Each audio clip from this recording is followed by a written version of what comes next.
ஒரு என்ஜிஓனால ஏற்படுத்தப்பட்டு அது வந்து அண்ணா ஹசாரையை முகமாக கொண்டு வரப்பட்டு அதுல உருவாக்கப்பட்ட கட்சி ஆம் ஆத்மி கட்சி. சோ மக்களுக்கு வந்து ஒரு பெரிய எதிர்பார்ப்பு இருந்தது.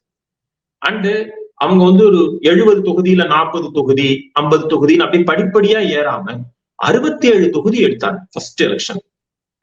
மீன் 2015 election, not first election, second election. So அங்கேருந்து அவங்களுடைய ஃபாலுமே ரொம்ப ஸ்டீப்பா இருக்கும்.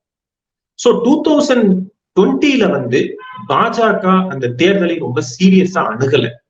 உண்மையை சொல்ல போனா கிரண் பேடி மாதிரியும் 2015ல கிரண் பேடியும் 2020ல வந்து Manoj திவாரியும் they are not the effective competitors for the Aam Aadmi government. இந்த முறை பாஜக அதை ரொம்ப லோக்கலைஸ்டா எடுத்துட்டு போறாங்க. லோக்கல் பிரச்சனையை பத்தி பேசுறாங்க. Advertisements are very local, candidates are local, they are raising local issues. அதனால இந்த தேர்தல் களம் சற்று மாறி இருப்பதை நான் பார்க்கிறேன்.